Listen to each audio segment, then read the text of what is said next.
Assalomu alaykum aziz do'stlar, muhtaram tomoshabinlar. E'tiboringiz markazida yana Aspect Plus ko'rsatuvi va biz odatdagidek haftaning trend mavzulari yuzasidan fikrlar, tahlillar, mulohazalarni e'tiboringizga havola etishda davom etamiz.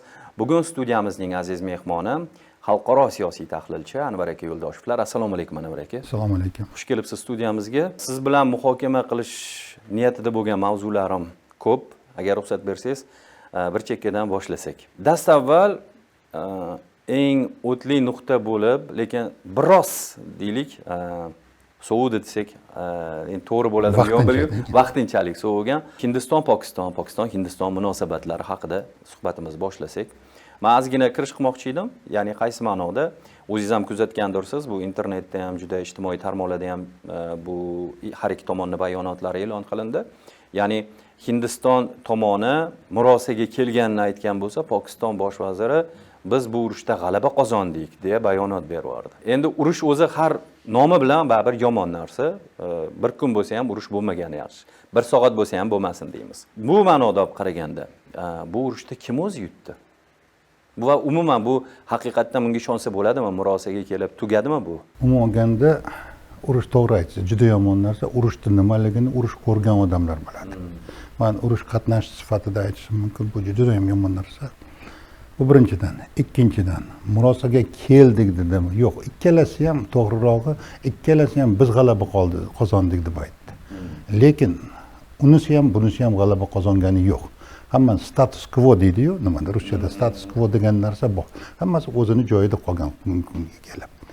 Endi bular bo'ldi, bundan keyin tinch yashaydimi degan savol ham turadi. Menimcha bu savol ham mavhum.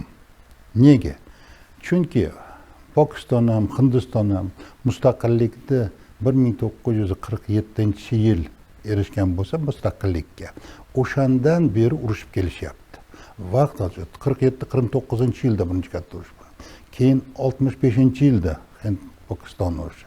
Keyin 71-yilda, shundan 71-yildagi urush natijasida aytmoqchi Bangladesh davlat paydo bo'ladi. Ulardan chiqib. Undan keyin ham 71-yil, undan keyingilarni ham eslashimiz mumkin. Nizolar oralaridagi nizolar har yili bir necha martadan bo'lib turadi. Shuning uchun mana oxirgisi biz 2005-yildagi o'sha 22-apreldagi terroristik harakat natijasida va uni orqasidan Hindiston Pokistonga qilgan aviahujumini eslaydigan bo'lsak, bu 4-katta urush ular orasidagi.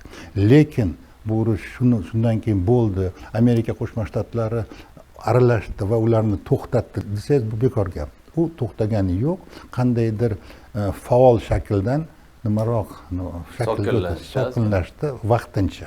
Shunaqa deyishimiz mumkin. U narsalar yana davom etadi. Chunki bularni orasida sababga qarash kerak. Sabab mustaqillikka avvalgi haligi Buyuk Britaniyani Hindistonni edi. Bular ikkalasi ham Buyuk Britaniyani Hindistondan mustaqillikka erishganlaridan keyin musulmon millatiga mansub xalqni, o'shalar sharqdagilarni, ularni Pokistonga chiqarishdi. Pokistonlik bo'ldi. Qolganlari buddaviylar, hinduizm. Ular hindistonliklar, ular nima qildi? E'tibor beringda, ikkala davlat ham kichkina davlat emas. Hindiston dunyoda eng kuchli davlatlardan, katta davlatlardan biri. Maydoni deyarli 3,5 million kvadrat kilometr. Hindistonning aholisi 1.4 milliard. Qurolli kuchlarining salohiyati bo'lsa, dunyoda 4-5-o'rinda turadigan davlat. Yadro quroliga ega. Pokiston ham juda kichkina emas. Albatta, Pokiston Hindistondan 3 barobar kichkina, 800 ming kvadrat kilometr yeri bor, 250 millionga yaqin aholisi bor. Lekin bu ham yadro quroliga ega, bu ham 650 ming atrofida qurolli kuchlari bor. Agarda Hindistonniki 1,4 million atrofida bo'lsa, buniki uni yarmi 650 ming atrofida. Yana ikkalasi ham zaxiradan, Hindiston 1,5 million odamni zaxiradan chiqarish mumkin. Pokiston 550 ming askarni zaxiradan chiqarish mumkin. Endi chiqarishi mumkin deyapmiz. Ikkalasi ham yadro quroliga ega deyapmiz. Lekin bular urushni qarangda, mana shu eng bu safar ko'p bo'lgani yo'q urush, bir haftalikmi, 2 haftalik urush bo'ldi. O'sha nimadan keyin o'z aslida 3 kunlik urush bo'ldi. 7-dan 10-gacha. 10-da ular bo'ldi. Amerika Qo'shma Shtatlari vositasida ular to'xtatishdi, lekin bir-biriga kichik hujumlar urushtirib turishibdi. Va bundan keyin ham bu narsa davom etadi. Bunga ta'sir qiluvchi omillar juda ko'p. O'zi hozir juda ham to'g'ri ta'kidladingiz. Bu agar har ikki davlatning o'rtasidagi mana shunaqa ziddiyatli holatiga e'tibor bersak, yanglishmasam 78-80 yil deyarli mana shunaqa vaziyat davom etib kelyapti. 47-yil. O'zi insoniyat deymizmi, bashariyat deymizmi, mana shu chegaralar bilan bog'liq bo'lgan mojarolardan Ikkinchi jahon urushini nazarda tutyapman. Mana xulosa chiqarmasdan turib, undan keyin yana odamzod yana bir necha karra mana guvohi bo'lib kelyapti. Shulardan bittasi mana Pokiston Hindiston urushi. Juda ham salohiyatlarni, har ikkala davlatning imkoniyatlarini to'g'ri baholab, hozir mana statistikani taqdim etdingiz.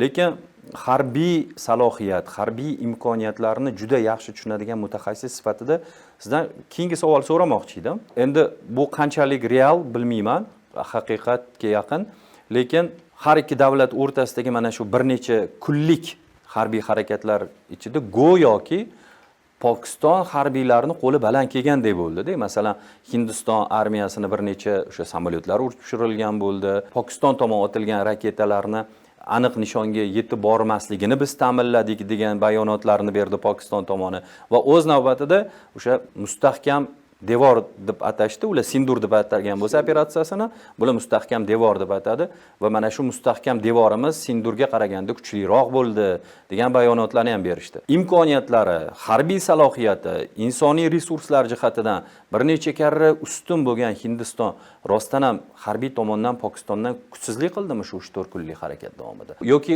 to'liq imkoniyatlarini ishga solmadimi Hindiston? Gapingizga ikki xil javob berish mumkin-da. Hozir nima deydi, yuzaki qaraganda Pokiston biz g'alaba qozondik, biz qo'limiz ustun keldi degan gaplarni aytdi. Xuddi shunday Hindiston ham aytdi shu gaplarni. Lekin Hindiston urush boshlanmasdan oldin bularning ichida diplomatik nizo yuzaga kelganda Hindiston yodingizda bo'lsa Hind daryosini suvini yopib qo'ydi. Hind daryosini suvini yopish Pokistonga umuman suv kelmadi degani. Agar shuni o'zi bilan Pokistonni u Hindiston yo'q qilib yuborishi mumkin edi. Suv kelmadi. Odamlar qanday yashaydi? Asosiy keladigan suv manbasi Hind daryosi hisoblanadi Pokistonda. Bu bir narsa. Hujumlar jihatidan Hindiston qilgan hujumlar, Hindistonni 5 ta samolyotini ular urib tushirishdi. Lekin Hindiston ham Pokistonlik tarafga hujumlar qilib, e'tibor bergan bo'lsangiz, bu hujumlar asosan qurolli kuchlardagi askarlarni ishlatmasdan holda bo'ldi. Chegarada o'z chegarasidan otishmalar bo'ldi va samolyot va raketalarni uchirish bo'ldi. O'z hududidan turib uchirishyapti. Shunaqa urush bo'ldi. Va bu urushda bularni raketa samolyotlarini urib tushiryapti, bularnikini urib tushiryapti. Lekin askarlarni olib kirish hududga bo'lgani yo'q. Bu urushning ham bir turi. Bu dronlar ishlatildi va shu samolyot raketalar ishlatildi. Boshqa narsa emas. Mana shu urush boshqa urushlardan mana shunisi bilan farqlanib turadi. Shu haqda hamma joyda yozildi ham, bu narsani gapirishyapti ham. Lekin haligi aytgandek urush Hindistonni bunga qo'li baland keldi degan narsa bu mavhum aytilgan gap. Xohlaysiz, xohlamaysiz, hozir holat o'sha status quo. O'sha holatda ikkalasini ham o'z joyida qolgan. Yoki Pokiston Kashmirdagi ko'proq joyni egallab oldimi? Yoki Hindiston Pokistonni Kashmir zonasida nazorat qiladigan zonasidan chiqardimi? Yo'q, chiqargani yo'q. Unisi buni hech narsa o'zgargani yo'q. Shuning uchun endi yomon bo'lsa ham aytish kerak, ular orasidagi bu nizo bundan keyin ham davom etadi. Afsuski. Afsus, lekin bu davom etadi deymiz. Endi bularni orqasida kim turibdi degan savolni ham berishimiz kerak-da. Albatta. Tinglovchilarimiz bilishlari uchun aytishim kerak. Xo'sh, Pokistonning orqasida kim turibdi bugungi kunda? Pokiston bir paytda Amerika Qo'shma Shtatlarining katta yordami bilan qurolli kuchlarini tuzgan, maxsus xizmatlarini qilgan. Lekin bugungi kunda Pokistonning orqasida ko'proq Xitoy Xalq Respublikasi turibdi. Bu o'sha Kashmir hozirgi biz asosiy nizoni sababi bo'lgan Kashmir va Jammu viloyati u 3 ta davlat bilan, hatto 4 ta davlat bilan chegaradosha Xitoy, Hindiston va Pokiston asosiysi. Hammalarini o'zlarini nazorat hududlari bor. Pokistonning orqasida Xitoy turibdi va Xitoyni kommunikatsiyalari, suv yo'nalishlari, quvurlari va temir yo'li shu hududdan o'tadi. Shuning uchun Pokistonning hududidan o'tadi. Shuning uchun Xitoy hozir Xitoyning manfaatiga bu urushda Pokistonni yutqizilishi juda ham zid keladi uning manfaatiga. Hindiston, bilasiz, Hindistonning orqasida Amerika Qo'shma Shtatlari, Amerika Qo'shma Shtatlarining Xitoy bilan savdo aloqalari juda rivojlangan. Amerikada Hindistonning sarmoyalari, amerikaliklarning sarmoyasi Hindistonda va ularning munosabatlari yomon emas desak bo'ladi. Ayniqsa qarang, Amerika Qo'shma Shtatlarining vitse-prezidenti Jevensning oilasi Hindistonlik, yaqinda kelib ketdi mana shu narsa bo'lishidan oldin. Va ko'p narsa bu narsa aytish mumkin.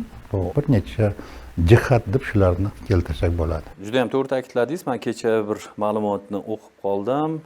Ya'ni shu Pokistonni mana shu davom etgan harbiy harakatlarda Xitoy texnikasidan foydalanganidan so'ng o'sha Xitoy ishlab chiqargan samolyotlar va harbiy texnikasini birjadagi, xalqaro birjadagi narxi bir necha bor ko'tarilgani va Hindiston ishlatayotgan va unga foydalangan texnikalarni birjadagi narxi biroz tushgani haqidagi xabarlar chiqdi. Endi boyagi mavzuga qaytadigan bo'lsak, juda ham insoniy resurslarni sanab o'tdingiz-ku, bu o'zi bundoq qaraganda Rossiya, Ukraina, uni alohida tilga olamiz bu munosabatlarni. Bu ikki davlat o'rtasidagi urush fonida bu biroz chetda qolayotganida, lekin bu ko'pchilik mutaxassislar buni bu xavfli tugma Pokiston-Hindiston munosabatlari deb baho berishdi. Chunki birgina statistika, masalan, Hindistonda har soatda 3,5 mingta chaqaloq tug'ilar ekan. Bir yilda aholisi 18 millionga ko'payar ekanda, oshar ekan. Bu degani bitta Qozog'iston.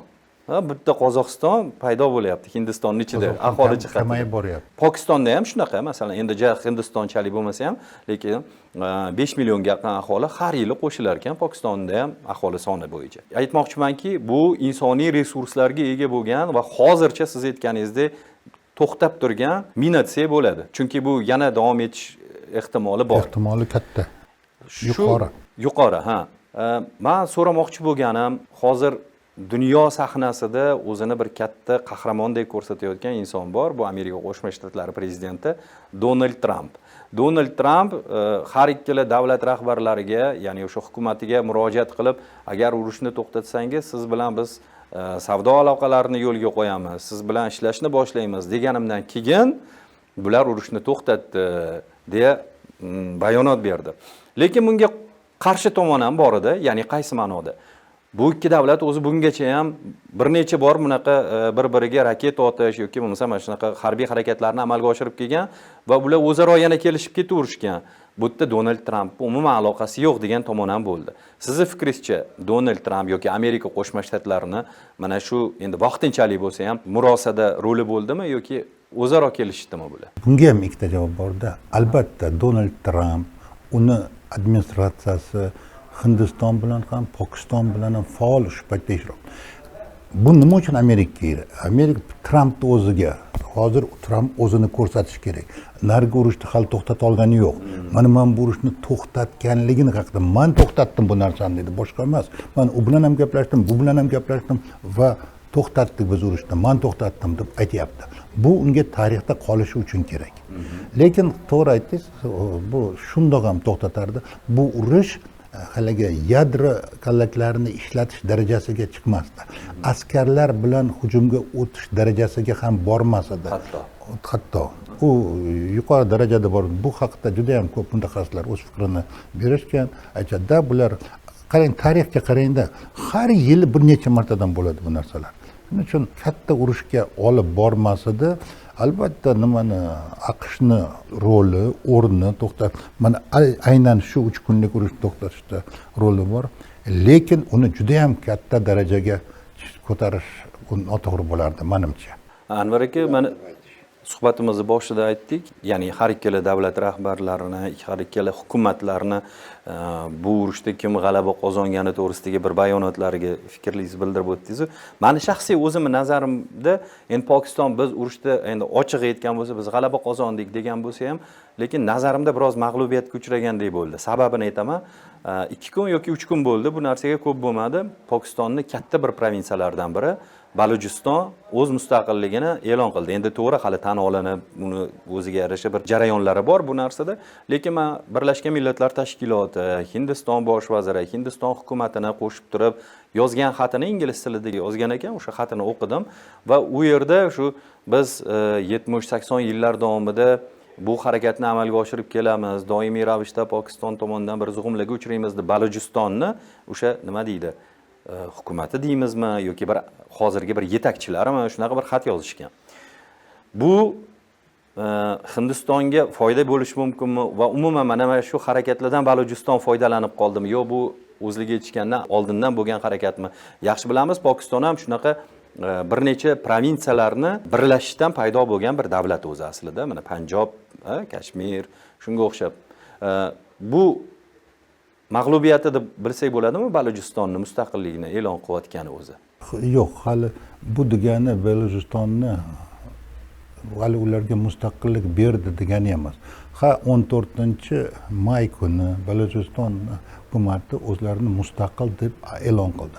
Bu haqda Birlashgan Millatlar Tashkilotiga xat yuborishdi va Hindistonda o'z elchixonalarini ochishni iltimos qilib Hindiston hukumatiga xat yozishdi va Hindistonni ularni qo'llab-quvvatlashini iltimos qilishdi. O'zi Balujiston deydi, nima deyishdan qat'iy nazar, o'zi qanaqa joy? Pokistonni umuman hududida bir 800 ming kvadrat kilometr bo'lsa, shundan 347 ming kvadrat kilometr Balujistonniki. Joy ko'p, lekin aholisi 13 million, 14 million aholisi bor, shundan 7 millioni belujlar. Ular butun umr qanchadan beri o'zi 20-yillarda ham bo'lgan bu joy. Lekin Pokiston mustaqil bo'lgandan keyin bular musulmon bo'lganligi uchun bularni ham o'sha Pokiston hududiga kirib qolgan. Bular o'zini doim kamsitilgan xalq deb ko'rishadi, chunki ular doim kamsitilgan. Pokiston hududini yoki Pokiston davlatini eng rivojlanmagan qismi Balujiston. Ular belujlar bor, bu yerda bor, Afg'onistonda bor va Eronda bor. Va ataylab qilinganmi? Rivojlantirmaslik ataylab qilinganmi? Yo'q, endi ataylab qilingan deyish. Ya'ni Pokiston noto'g'ri. Agarda Pokiston ataylab, masalan, Vaziristonni yoki Panjobni rivojlantirsa-da, bu yo'q. Shundoq rivojlanmagan.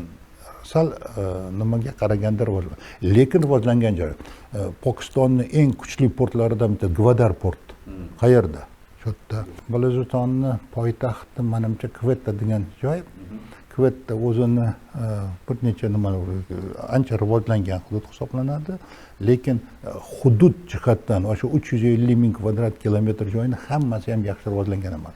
Ishsizlik darajasi bir, ikkinchidan odamlarni yalpi ichki mahsulotni kishi boshiga nisbatan qaraganda bu Pokiston aholisiga nisbatan deyarli 2 barobar kam muddagi yalpi ichki mahsulot nimasi.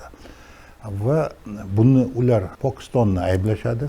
Pokiston bizga tazyiq o'tkazadi, biz mustaqil bo'lishimiz kerak deydi. Umuman olganda, agarda bu davlat mustaqil bo'lsa, ayrim ekspertlar hisoblaydiki, siyosatchilar, ular OONni nizomiga binoan, OONning ikkita nizomi bor, har bir millat o'zini nimasini mustaqilligini e'lon qilishi mumkin. Lekin xuddi shunday bor. Davlatlarni hududiy yaxlitligi degan nima ham bor. Nima uchun DNR, LNRlarni tan olmayapmiz? Chunki ularni OONning talabi bor, hududiy yaxlit degan. Lekin agarda birinchi talabga e'tibor beradigan bo'lsak, o'zini mustaqilligini belgilash, ular mustaqil bo'lishi mumkin. Ular haqqi bor bu narsaga.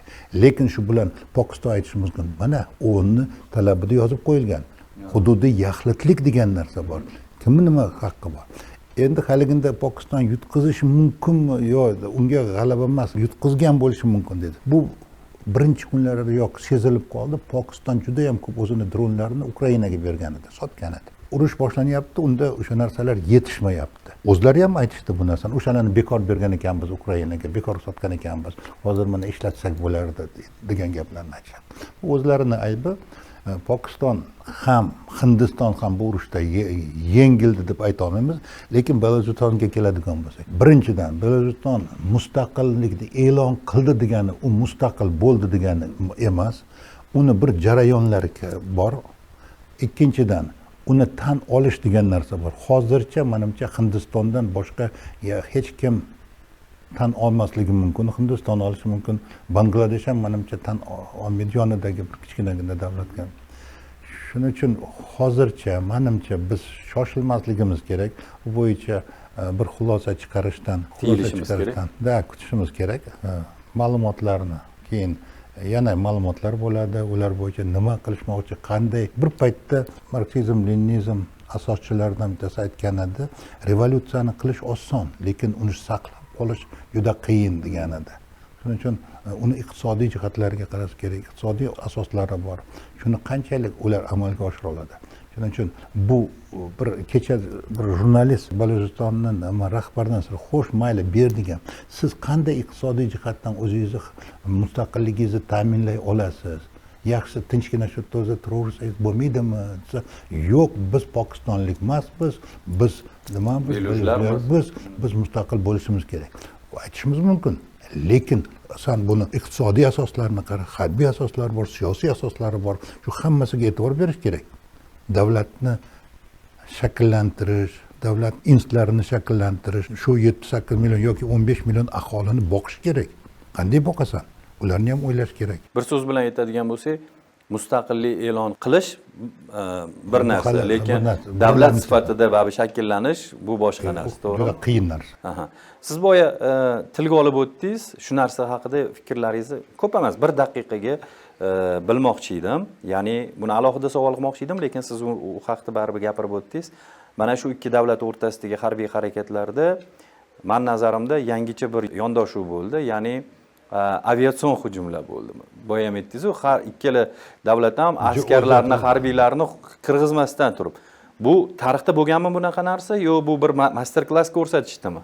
Endi bu narsani master klass emas, yangilik desa bo'ladi, lekin odatda birinchi hujum qilib, o'sha Amerikaning usuli bor. Birinchi bombardirovka qilinadi, keyin askarlar olib kiriladi. Har doim urushda o'zi shunaqa. Bombardirovka qilinadi, keyin askarlar olib kiriladi. Bombardirovka qilinadi, askarlar olib kiriladi. Bunda ko'rdingiz, bombardirovka qilyapti, bo'ldi. Yoqqa o'tmayapti. Ikkinchi u yoqda terroristlarning joyi deyapti, bular ham ularga shunday qilyapti. Qani askarlar bilan hujum, qani chegaradan o'tish, qani qayerni bosib olish, qani asir olish odamlarni. Demak, boshida bo'lmagan unaqa reja. Yo'q, bularda u narsa bo'lmagan. O'sha Hindistonning maqsadi nima edi? O'sha terroristlarni yo'q qilish edi. Endi men Hindiston terroristlarni 26 ta hindistonliklar o'ldirilgandan keyin 25 ta hindistonlik, bitta bangladeshlik ekan. O'ldirilgandan keyin Narendra Modi nima qildi? Yig'ilish o'tkazdi, hukumat yig'ilish o'tkazdi, hali yarim soat o'tmasdan turib. Va undan keyin Pokistonni shu narsalarda aybladi. Pokistonliklar ularni moliyalashtiradi, Pokiston ularga yordam beradi. Meni fikrimcha, bu narsa deyishdan oldin tekshirilish kerak bu narsa. Dalil tekshirish kerak, dalil. Mana bizda shunday dalillar bor. Shu dalil asosida sizlar aybdorsizlar. Bu narsalarni asoslanmasdan, dalillarga asoslanmasdan aytish noto'g'ri. Menimcha bu yerda o'sha Hindiston rahbariyati tarafidan biroz xatolikka yo'l qo'yildi. Anvar aka, keyingi mavzuga o'tmoqchiman. Rossiya Ukraina mavzusi. Dunyo hamjamiyatining e'tibori shu Turkiyaga qaratilayotganida, ya'ni kim bu yerda mana shu ikki davlat o'rtasidagi urush barham topishi mumkin degan bir umidlar bor edi. Chunki go'yoki harakat shunga qarab ketayotgandi.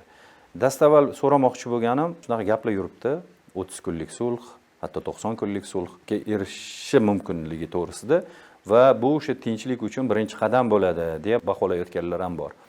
Lekin ko'ryapmiz, endi qisqa sulhlar bo'layapti, masalan, qanaqadir bir sanalar munosabati bilan, lekin darhol tugashi bilan yana harbiy harakatlar davom etyapti. Mana shunaqa 30 kunlik, 90 kunlik, qanchadir kunlik sulhlarni ehtimoli bormi o'zi? bo'lishi mumkinmi bunaqa sulhlar? yo'q, unday bo'lishi mumkin emas. Ular nima uchun kerak? To'xtatib tinchlik jarayonlariga o'tish uchun tayyorgarlik bo'lishi mumkin. Endi bu yoqda bu 30 kunlik otash kesimni to'xtatish bu Ukrainani va uni orqasida turgan Yevropa davlatlarini g'oyasi. Yodingizda bo'lsa, 9-may G'alaba bayrami sharofati bilan Putin 3 kunlik 8, 9, 10gacha shu nima qilsa otash kesimni to'xtatish haqida nima dedi. Lekin 30 kunlikka Putin rozi bo'lgani yo'q, bilasiz. Davom ettirishdi ular. Undan oldin Pasxa kelishuvi deyildi. Pasxa kelishuvida Rossiya hujumlarni to'xtatdi. Ukraina bu paytda hujumlarni amalga oshiribdi. Shu kun Pasxa kunini o'zi Ukraina tarafdan 14 mingdan ortiq hujum uyushtirilgan. Rasmiy ma'lumotlarga qaragan. Rossiyaning rasmiy ma'lumotlariga qaragan. Keyin g'alaba kunlari ham Rossiyaning Moskva shahridan tashqari Rossiya bu paytda ham o'z hujumlarini to'xtatdi, o'zi bergan va'dasiga binoan. Lekin Ukraina to'xtatgani yo'q g'alaba kunlari. Vaqt o'tyapti. Keyin Ukraina rahbariyati aytayaptiki, biz 30 kunlik nima qilamiz? Menga nima kerak bu 9-may? Menga 30 kunlikka nima qilaylik? To'xtataylik degan fikrni berdi. G'oyani endi. Buni Yevropa davlatlari qo'llab-quvvatladi. Buni AQShga ham aytishdi. AQSh rahbariyati Tramp boshchiligida ular ham qo'llab-quvvatladi va Putinni shu narsaga chaqirdi. Putin va uni hukumati bizga 30 kunlik, 90 kunlik u narsa emas. Bizga hech qanaqa shart-sharoitni belgilamagan holda urushni to'xtatish bo'yicha bitimga kelishimiz kerak dedi. Hech qanaqa shart-sharoit 30 kun, 20 kun, 30 kun emas degan fikrda. Putinni Istanbulga bormasligi haqida men bir undan oldin ko'rsatuvdan u bormaydi deb aytgandim. U Zelenskiydan qo'rqqanidan emas. Chunki bu yerda hech narsa hal bo'lmasligini, qachon muammo hal bo'ladi, qachonki ikki tarafning manfaatlari bir mos kelsa. Hozirgi Rossiyaning talablarini qarang va Ukrainaning talablarini qarang. Birortasiga mos keladimi? Yo'q, albatta mos kelmaydi. Kelisha olmaydi deysiz. Menimcha kelisha olmaydi. Kelish kerak. Urush hammaning joniga tekkan. Urush to'xtatish kerak uni. Haligi aytganimizdek urushni bir kuni ham urush, lekin manfaatlar kelishmasa qanday to'xtatadi? Xo'sh, Putin kelgan deb o'ylaydi. O'sha kelgan bo'lganda ham, agarda Putin kelgan bo'lganda nima bo'lardi? Urush to'xtarmidi. Putin kelardi, o'zini talabini qo'yardi. Birinchidan, uni talabi urushda перемирие nima deydi? Tinchlikka kelishuv emas, безоговорочная капитуляция, so'zsiz kapitulyatsiya deb aytardi. Ukraina san kapitulyatsiya bo'lishing kerak dedi. Ukraina bunga rozi bo'lmas edi. Ukrainaga aytardiki, sen NATOga kirmaysan, sen askarlarni, ana ko'ngillilar jamiyati degan hozir 30 tadan ortiq davlat, shulardan 5-6 tasi askarlarini, tinchlikparvar kuchlarni olib kirish kerak. Uni olib kirmaysan dedi. Rossiyani hamma sanksiyalarini yo'q qilasan, to'xtatasizlar dedi, Yevropaga bu talab qo'yardi. Va hokazo. Rossiyaning o'zining talablari bor. Ukraina bunga rozi bo'lmadi. Bu absurd deb aytyapti. Ukrainaning talabi Qrimni topshirishing kerak, haligi hamma davlatlarni topshirishing, 4 ta regionni qaytarib chiqarasan, Rossiyaning aktivlarini biz qaytarib bermaymiz, reparatsiya to'laysan. Uni kim qiladi? Rossiya bunga rozimi? Yo'q, albatta, rozi ham bo'lmaydi. Lekin Trampning talabi bilan Zelenskiy nimaga boryapti? Unga aytayapti, sen tezroq bor, Putin bilan uchrashishing kerak o'tdi deyapti. Uchrashuv bo'ladimi, yo'qmi? Zelenskiy yugurib boryapti o'tga. Bu uni o'zini emas, hattoki uni hukumatini emas, bu uni ideyasi, buni Trampning talabi. Unga bor dedi, sen unaqa qil. Keyin e'tibor beringda, kelmadi u, kelmaydi ham, bilardi u narsa. Buni Zelenskiy ham bilardi, Putinni kelmasligini. Bu nima uchun? Mana Trampga, mana men keldim, Putin kelmadi-yu deyish uchun. Ikkinchidan, Rossiya prezidenti o'zini farmonini chiqardi, delegatsiyani belgiladi. Delegatsiya juda ham katta kuchli ega delegatsiya emas. Mudofaa vaziri yo'q o'tda, tashqi ishlar vaziri yo'q. Prezidentning bir yordamchisi, mudofaa vazirining yordamchisi, tashqi ishlar vazirining o'rinbosari. Mana shunaqa nimadagi delegatsiya. Ular nima qila oladi? Hozir urushni to'xtatish bo'yicha o'z talablarini bilan almashishadi. O'zlarini shartlarini aytishadi. Bunaqa bo'ldi-ku bungacha ham. Yana bo'ladi. Shu birinchi yodingizda bo'lsa 22-yil o'sha may oyida birinchi Minskda bo'lgan edi. Keyin iyun oyida shu Istanbul uchrashuvi bo'lgandi. O'shanda ham Medinskiy, Putinning yordamchisi Medinskiy, Vladimir Medinskiy o'sha unda rahbarlik qilgan edi. U yerda keyin Ukrainani bu talablarga javob bermaymiz deganligi uchun to'xtatib qo'ygan edi. Nima deydi? Shu bitim hech narsa bo'lmagan, hech qanday natijaga erishilmagan edi. Hozir Ukraina rahbariyatini eski nima deydi, ketgan oppozitsiyalar, mana Arestovich deymizmi, yana bir ikkitalari Zelenskiyni o'zini ayblashyapti. Sani aybing bilan o'sha 22-yilda to'xtatishimiz mumkin edi, to'xtatmaganmiz. Mana shuncha odam o'lib ketdi ikki tarafdan, Ukraina tarafdan qattiq. Agar o'shanda to'xtatganimizda shu narsaga bo'lmas edi degan gapni qo'yib, Zelenskiyga ayb qo'shyapti. Hozir Zelenskiy qandaydir hududlarni Rossiyaga bermaydi, rozi bo'lmaydi. Agar beradigan bo'lsa, bu uni nima deydi, siyosiy o'limi deydi. Uni ertaga qabul qilmaydi. O'zini radasi uni yo'q qilib yuboradi. Aytadi, "Sen kimsan? Nima haqqing bor bu narsani?" deydi. Shuning uchun nima deydi, hududiy nimalarga u yo'l qo'ymasa kerak. Anvar aka, masalan, endi to'g'ri, ko'pchilik baribir Putin kelmasa kerak deb o'ylagandi-yu, lekin ozgina bo'lsa ham umid bor edi. Balkim Istanbulga keladi. Agar ko'rgan bo'lsangiz, Erdo'g'on bilan telefonda gaplashgandan keyin shunaqa. Zelenskiy "I'm here, men shu yerdaman" deb bir go'yoki shu yerdaligini bildirib qo'ygandek bo'ldi. Men savolim quyidagicha, endi dunyo ko'z o'ngida Donald Tramp Putin bilan aloqalari juda yaxshi bir prezident sifatida shakllangan. Putinni masalan, hattoki o'sha Washingtonda Oq uyda Zelenskiy bilan uchrashuvda ham Putinni maqtadi, Putinni bir u urushni to'xtatishni xohlayotganini aytgandi. Endi mana shu Putinni Istanbulga kelmasligini aytgani va oxirgi paytlarda Donald Trampni Putindan sal aynib qolgandek bo'lib ko'rinayotgan bir nima deydimiz, fikrlarni yanada mustahkamlab qo'yishga harakat bo'lmasligi mumkinmi? Ya'ni shunga bir sabab bo'lmasligi mumkinmi? Hozir Donald Trump Putindan nima qo'yni soviydi va unga qarshi harakat. Chunki Zelenskiy biz Putin urush tugashini xohlamaydi deb bir necha bor aytdi. Biz xohlaymiz, u xohlamaydi. Mana so'zlarimni isboti, men keldim. U kelmadi-ku, mana to'xtatishni xohlamayapti-yu, demasmikin? Hozir Trump mana 2-3 kun Yaqin Sharq bilan ovora, undan keyin o'zi nima chiqadi. E'tibor beradigan bo'lsangiz, Trump baribir Putinni yomonlamaydi. Shunday bo'lgan, kelmagan bo'lsa ham unga sabablari borligini, nega Putin kelmaganligini ham Trump o'zi yoqlab chiqadi. Zelenskiyga "Sen u tarafda bo'lish, uni nimasiga rozi bo'lishing kerak" dedi, uni talablariga degan fikrlarni aytadi. Meni fikrimcha, Trumpni Putindan qo'yni sovdi degan narsa juda ham to'g'ri emas.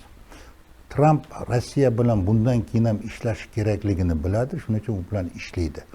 Hozir Trump Putinga qarshi qandaydir qat'iy chora-tadbirlar, nimalar ko'rmaydi.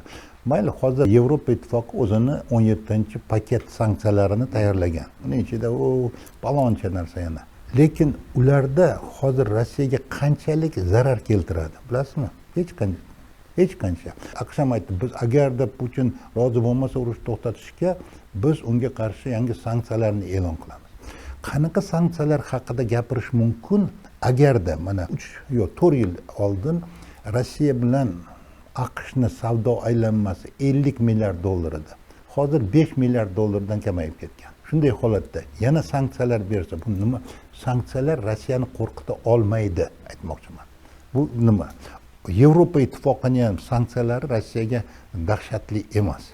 Shuning uchun ularni hozir yangi 17-sanksiyasi ham siz mana Rossiya parast degan fikrga nima qilmang. Lekin biz real holatda real baholashimiz kerak-da munosabatlarni. Aytishimiz kerak. Rossiyani hozir bu sanksiyalar qo'rqitmaydi, qo'rqita olmaydi demoqchiman. Resurslar nuqtai nazaridanmi? Resurslar nuqtai nazaridan, munosabatlar nuqtai nazaridan, iqtisod nuqtai nazaridan aytmoqchiman. Hozir Rossiya o'zining iqtisodiyotini sharqqa qaratgan. Osiyo davlatlariga, sharqda, Osiyo va sharqqa nima? Osiyo davlatlariga qaratgan va shular bilan o'sha iqtisodiyot. Rossiyaning iqtisodiyoti o'tirib qolgani yo'q. Mana 3 yildan beri urush bo'layotgan bo'lsa, u oshib borayotgan bo'lsa, oshib boryapti, lekin kamaygani yo'q. Iqtisodiyotda ayrim sekinlashuv bor, lekin iqtisodiyotda rivojlanish davom etyapti. Putin kelmadi, Istanbulga kelmasligini bayon qildi. Zelenskiy keldi. Lekin Zelenskiyni Istanbulga borishini Yevropa davlatlari yetakchilari oqlashmadi. Ayrimlari, masalan, mana Germaniya kansleri bekor bordi degan bayonotni berdi. Nima uchun Yevropani ayrim yetakchilari Zelenskiyni Istanbulga bormasligi kerak deb aytishdi? Chunki ular ham shu Putin kelmasligini bilgani uchun shunaqa qilishdimi? Bilgani emas, shuni Sezgani deymizmi? Sezganligi uchun. Sezgan bu Zelenskiyning shu yerga kelganidan foyda yo'qligini bilishardi ular. Nima qilib beradi? Agar kelgan taqdirda ham, Putin kelgan taqdirda ham u bilan uchrashmaydi. Agar Putin uchrashadigan bo'lsa, o'ylab ko'ringda, Putin necha marta aytdi, u nolegitim rahbardir. Borib nolegitim rahbar bilan uchrashadimi? O'ziga qarshi chiqib qoladi. O'zini gapiga o'zi qarshi chiqmaydi-yu. Hozircha u Rossiyani prezidenti va hukumatida Zelenskiyga nisbatan nolegitimlik degan g'oya yo'q bo'lgani yo'q o'sha. Hattoki Radasi bunga yana muddatini cho'zib berdi.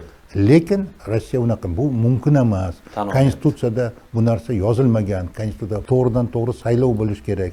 Saylovsiz Rada unga beryapti bu vakolatni. Bu noto'g'ri deb aytyapti. Demak, yaqin o'rtada bu ikki davlat o'rtasidagi mana shu urush bilasizmi? To'xtash ehtimoli yo'q ekan deb. Ehtimoldan sal yiroqroq. Urush to'xtaydi qachon manfaatlar mos kelsa. Lekin meni fikrimcha shu yil oxirigacha urush to'xtaydi. O'zi umuman urushga shunaqa bir badiiy bir baho berilgan ekan, men kecha o'qigandim. Har qanaqa urush onalarning yig'isi hamda la'natlardan hosil bo'lgan bir jarayondir deyilgan ekanda, masalan. Chunki boya suhbatimiz boshida aytganimizdek, urushni 1 soatda ham baribir qancha davom etsin, lekin insonlar o'limiga, qurbonlarga sabab bo'lar ekan. Qancha iqtisodiy nimalarga sabab bo'lyapti. Iqtisodiy juda ham kuchli nimalar bo'lyapti. Keyingi mavzu, Donald Tramp arab davlatlariga, Yaqin Sharqqa mana safarini shu haftada juda bir faol bo'ldi. Tramp uchun deng, biz uchun emas. Endi Tramp uchun, u uchun demoqchiman. Kuzatuvchi sifatida faolligini kuzatyapmiz. Saudiyaga, Qatarga, Birlashgan Arab Amirliklariga. Bu Yevropadan ko'ngli sovib qolgan Trampni o'sha arablar bilan, arab sheyxlari bilan yaqinroq bo'lish istagini yanada bir alangalatdi desak bo'ladimi? Chunki bunga javobda qarang. Ko'p milliardlik kuzatyapsiz, hattoki trillionlik bitimlar imzolangan. Mana e'tibor beringda, Tramp nima uchun o'zini safarini Baydenga o'xshab Yevropadan boshlamadi yoki Meksika yoki Kanadadan boshlamadi? Ikkinchi muddatdagi birinchisi bu yerda uni iqtisodiy manfaatlar yotadi deb aytsak to'g'riroq bo'ladi. Biznesmenda baribir uni tadbirkorlik va uni orqasida turgan mana shu iqtisodiy nima kuchlar bor, siyosiy kuchlar. O'shalarga ishlayapti. Mana oddiy narsa. Shu Qatarda bo'lganda 160 ta samolyotga milliard dollarlik bitimga kelishdi. Natijada AQShda 154 ming yangi ish o'rni yaratilar ekan. Shuning orqasida. Mana qarangda, u ertaga kelib maqtanadi. Mana shunda 200 milliardlik Qatar bilan bitimga kelishdim. Natijasida mana shuncha ish yaratamiz. Hozir AQShda ishsizlik darajasi bo'lmaydi, tushiraman. Men shu narsaga erishdim deydi. Va keyin u bilan 1 trillion, endi Saudiya Arabistoni bilan 600 milliard dollarlik nimaga erishdik deyapti-yu. Ja, endi 600 milliard dollarini hammasi ham bu bo'ladi degani emas. O'tgan safarda birinchi muddatida u ham Saudiya Arabistoniga kelganida bir deganda 100 milliard dollarlik o'shanda bitim tuzgan edi. 10 yilda. Men bu 600 milliardlik haligi 120 u ham 10 yil, 15 yilga mo'ljallangan. Lekin e'tibor berib chiqsangizda o'sha paytdagi bitimni ijro bo'lishi bor yo'g'i 10 mi 15 milliardni amalga oshirgan. Qolgan turli sabablar bo'yicha amalga oshmagan. Qatar bilan ham juda mana Saudiya Arabistoni, undan keyin u arab davlatlari ham bir-biridan oshamiz deydi-yu. Birlashgan Arab Amirligi 200 milliard dollarlik nimalar qildi. Sun'iy sohasida, axborot texnologiyalari va hokazo bo'yicha 200 milliardlik. Bu ham bir unda 2 trillion dollarlik investitsiya kiritamiz deydi Amerika Qo'shma Shtatlariga. Bu ham yangi ish o'rinlari yaratadi. aqsh prezidenti bu narsa bilan o'zini plyusi qilib ko'rsatadi, o'zini obro'si. Mana shu hafta natijasida ularda Amerikada har haftada hisoblanadi-yu, reytingi tushdi, chiqdi. Reytingi chiqqanligini ko'rasiz. Bir qancha pog'onaga reytingi ko'tariladi. Bu narsani ko'rsatdi. Lekin bular qanchalik oxirgacha amalga oshiriladi? Isroil bo'yicha umuman gap bo'lgani yo'q. Lekin asosiy gap uning ichida Turkiya bilan prezidenti bilan telefonda gaplashdi, shu yerda turib. Va undan keyin ana Suriyani Ahmad Ashara bilan ko'rishdi. Uni taklif qilishdi. Uni avvaldan gaplashilgandi, keldi. Ahmad Ashara bilan gaplashdi, Suriyaga bo'lgan nimasi, eng asosiysi shuncha yildan beri hali Bashar Asad paytidagi sanksiyalarni olib tashlashdi. Shuncha Suriyada ham juda ham katta sanksiyalar bor edi. AQSh tarafidan yurib, bu sanksiyalarni yo'q qilamiz dedi. Biz sizlarni dunyoga ochib berishimiz kerak. Bu ham nimaga kerak? Bu ham iqtisodiy jihatdan kerak ularga. Iqtisodiy jihatdan Suriya hududini kerakliligi. Agar nima bo'lsa, Qatardan o'tib, birinchi Qatarda bo'libdi. Qatardan gaz quvurlari Suriyadan o'tib Turkiyaga borish kerak. Turkiyadan keyin nimaga boradi u? Yevropa ittifoqiga boradi ular. Va arzon gaz, arzon neft AQShni o'ziga ham kerak. Mana maqsad tagida iqtisod yotibdi. Tagida moliya yotibdi. Tagida o'sha manfaat bor-da. Manfaat. Moddiy manfaat bor. Moddiy manfaatlar yotibdi. Xo'p, sanksiyalar haqida gapirar ekansiz. Eron haqida ham so'ramoqchi edim. Bir necha yillardan, bir necha 10 yilliklardan beri sanksiyalar ostida yashab kelayotgan Eron va shu hafta e'lon qilingan yana bir yangilik, ya'ni Eron o'z yadroviy dasturidan kechishi mumkin. Mana AQSh Eron vakillari o'rtasidagi muzokaralarning bir natijasi sifatida kechishi mumkin. Faqatgina bitta shart bilan Eronga qo'yilgan hamma sanksiyalarni olib tashlasa. Bu qanchalik haqiqatga yaqin? AQSh va'da berdi-yu. Agarda sen uranni boyitishni to'xtatsang, bu nima nima? O'zi uran haqida gapiradigan bo'lsangiz, men birinchi mutaxassisligim injener metallurgmanda. Uranni boyitish, uranni ikki xil boyitish mumkin. Uranni tinchlik, fuqaro maqsadlari, fuqarolik xizmatlari, nima deydi, ilmiy ishlarda foydalanish uchun boyitish mumkin. Tinchlik maqsadida 367% gacha fuqarolik ishlarida foydalanish mumkin hamma joyda. Bunga ruxsat beriladi. Lekin yadro qurolida foydalanish uchun 90% gacha boyitish kerak. Eron mana shu 90% gacha boyitish bilan quroladi. Kecha birinchi Omonda bo'ldi, keyin Jenevadagi uchrashuvlar natijasida Trampning o'zini oxirgi bayonoti biz juda katta natijalarga erishdik. Eron bu narsaga rozi. Eron davlatini tashqi ishlar vaziri Arabcha ham bu haqda aytdi. Biz rozimiz, agarda ular hamma sanksiyalarni olib qo'yish olamiz deb va'da berishdi. Agar olishadigan bo'lsa, biz hozir yadro dasturini to'xtatamiz deyishdi. To'xtatishadimi yo'qmi? Menimcha hozir sanksiyalar olinsa, ular vaqtincha bo'lsa ham to'xtatib turishadi. Bu narsa o'zi shu 9 ta yadro quroliga ega davlatlarni 2015-yilda bitimlari bor edi, kelishuv bor edi. O'sha paytda bu narsalar hal qilingandi. Lekin oradan vaqt o'tib, Trampning birinchi hukumatga kelgan payti edi bu. 2018-yil AQSh o'sha kelishuvdan chiqib ketgan. Hamma davlatlar yadro qurolini ishlatish, yadro qurolini boyitishlar bo'yicha kelishuv bor edi-da bu. AQSh birinchi bo'lib chiqib ketgan. Yo'da Rossiya ham bor, Eron ham, Fransiya ham boshqa. Hammasi qolgan. AQSh chiqib ketgan. Hozir endi AQSh talab qilyapti o'sha kelishuvga qaytishdi. Eron aytadi, "Ha, qo'rqamiz." Lekin Eronning oliy rahnamosi Ayatulloh Xamenei aytdiki, AQShga juda ham ishonib bo'lmaydi dedi. Bugun u narsa deyapti, ertaga boshqa narsa deyish mumkin. Shuning uchun biz o'ylab ko'ramiz. Agar sanksiyalarni olishsin dedi, ko'ramiz. Ha, biz narsaga biz javob beramiz o'zimiz so'zimizga nima. Lekin degan gapni aytdi u. Lekin AQShga juda ko'p ishonib bo'lmaydi.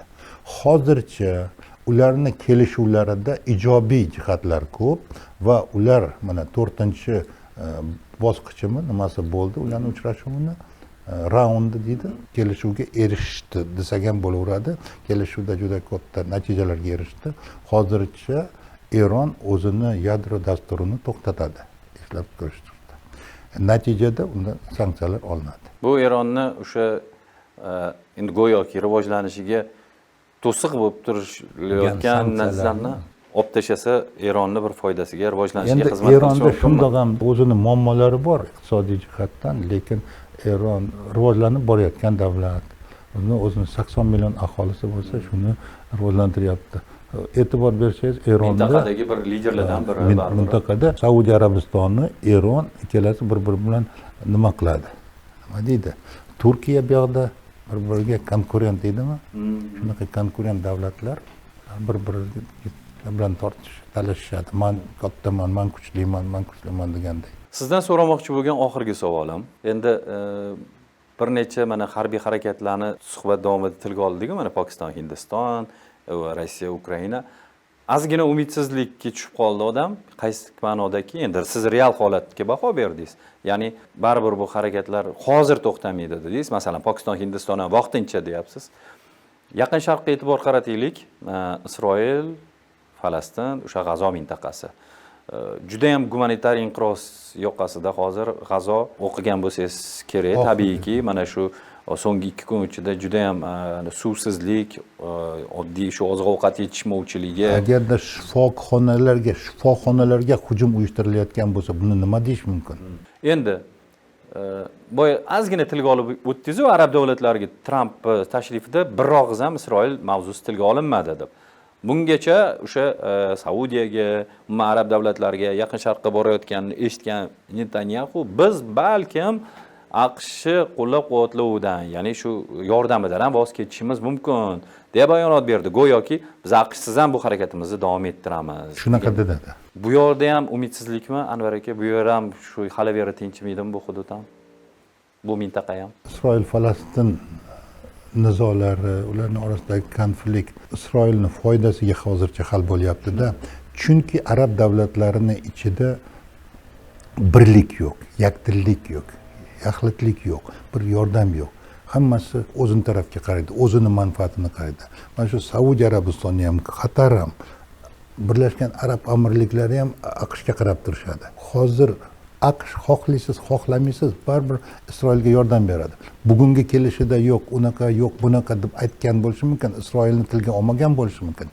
Lekin Isroil bilan AQShning munosabatlari shunchalik darajadaki, bunga sabablar bor, bir necha sabablar bor. Arab davlatlari bilan munosabatlardan yuqori turadi. Bunga Trampning o'zini yaqin qarindoshlarining ichida juftlar borligi, uning orqasida uni turtlab turuvchi kuchlar ichida bular borligi, qo'llab-quvvatlovchilar ichida borligi, homiylari, uni lobbilari deymiz, ular borligini inobatga olishimiz kerak. Baribir 2 marta kelib ketdi Netanyahu nimaga? Washingtonga 2 marta kelib ketdi. Ular nima qilishni bundan keyin, hattoki bu G'azo sektorida hamma g'azoliklarni chiqarib borib, u yoqqa Rivera quraman degan narsani bu biznesmenlarga va'da ham berib qo'ygan mana shu tekrarda. Lekin shu tadbirkorlar bu yoqqa pul tikarmikin? Bu ikkinchi masala. Shu narsalargacha aytdi. Bu o'zidan o'zi nima qilmaydi? Bu Isroil bilan kelishilgan holda amalga oshiriladi albatta. So'nggi savolim ha va yo'q deb javob bersangiz bo'ladi. Shunaqa bir teoriya bor, nazariya deymizmi? Donald Tramp ayniqsa mana shu Yaqin Sharqqa safari arafasida bo'lganda Falastin davlatini tan olishi mumkin. Ha yoki yo'q, tan olishi mumkinmi? Chunki Fransiya tan olishimiz mumkin dedi. Fransiya tan olishimiz mumkin dedi. Agarda u G'azo sektoridan chiqib ketsa, AQSh uni tan olishi mumkin. Chiqib ketsa ular, aytibdi chiqsin, mana Misrda yashasin ular dedi. Yo Saudiya davlat sifatida kim yashaydi? O'sha Mahmud Abbos bilan gaplashadi, aytadi, mana sen Falastinning rahbari bo'lib qolasan, lekin sizlar mana shu nimada xuddi nima bor-ku, Turkiya va yagona Turkiya tan oladigan Shimoliy Kipr Turk Respublikasi. U yoki yana shunga o'xshagan ayrim, shunga o'xshagan G'azo sektoridan chiqib ketsa, Tramp tan oladi. Hozir shunday holatda Tramp u davlatni, Falastin davlatini tan olmaydi. Hatto butun dunyo, biz ham tan olganmiz. Mazlum bizning prezidentimiz, hurmatli Shavkat Miromonovich nima dedilar? Biz mazlum Falastin xalqi bilan birlamiz dedilar. Xuddi shunday holat. Bizning davlat pozitsiyasi shunaqa.